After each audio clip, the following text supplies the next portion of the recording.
মার্কিন ধনকুবের ইলন মাস্কের স্টারলিংক তার বিহীন ইন্টারনেট সেবা যা ইরানে নিষিদ্ধ হতে যাচ্ছে, সেই সাথে ইরানের চলমান ইসরায়েলের সংঘাতে ইন্টারনেট সেবাকে দেশের নিরাপত্তার উপর হুমকি বলে মনে করা হয়।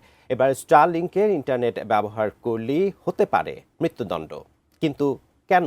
বিস্তারিত জানাচ্ছেন জান্নাতুন নাহার জেরি।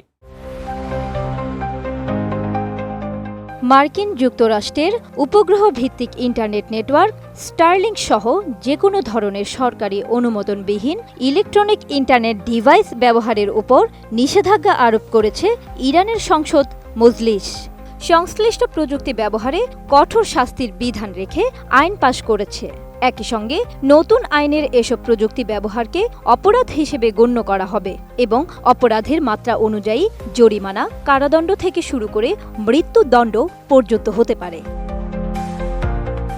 গত 23 জুন সোমবার ইরানের রাষ্ট্রীয় বার্তা সংস্থা ইসনা জানিয়েছে এই আইনটি পার্লামেন্টে অনুমোদন পেয়েছে এবং রোববার 29 জুন তা জনসম্মুখে প্রকাশ করা হয়। এই আইন অনুযায়ী যুক্তরাষ্ট্র, ইসরায়েল বা অন্য শত্রু রাষ্ট্রের সঙ্গে গোয়েন্দা বা সামরিক সহযোগিতা করলে তা হবে পৃথিবীর সঙ্গে দুর্নীতির শামিল, যার শাস্তি মৃত্যুদণ্ড। মূলত ইসরায়েলের সঙ্গে সাম্প্রতিক যুদ্ধের পর ইরানের বিদেশি প্রভাব, গুপ্তচর নেটওয়ার্ক ও তথ্য নিয়ন্ত্রণ নিয়ে ব্যাপক উদ্বেগ তৈরি হয়েছে।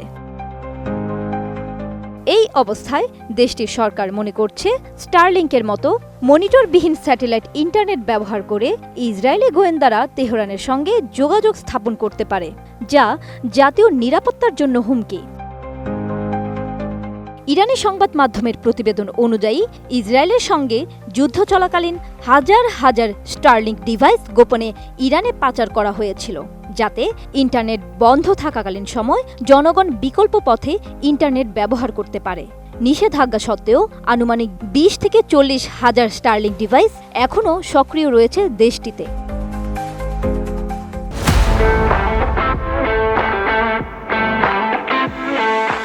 এই অবস্থায় ইরান সরকার মনে করছে স্টারলিংকের মতো নিয়ন্ত্রণহীন স্যাটেলাইট ইন্টারনেট ব্যবহার করে ইসরায়েলি মোসাদের সদস্যরা তেহরানে তাদের গুপ্তচরদের সঙ্গে যোগাযোগ স্থাপন করতে পারে, যার জন্য হুমকিতে পড়তে পারে দেশটি।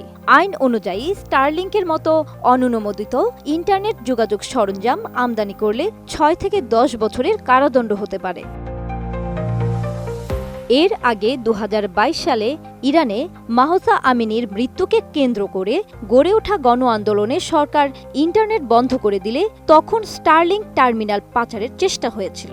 এমন সময় ইলন মাস্ক প্রকাশ্যে ঘোষণা দিয়েছিলেন তিনি ইরানে স্টারলিংক সেবা চালু রাখতে প্রস্তুত, যেটি ইরান সরকারকে ক্ষুব্ধ করে।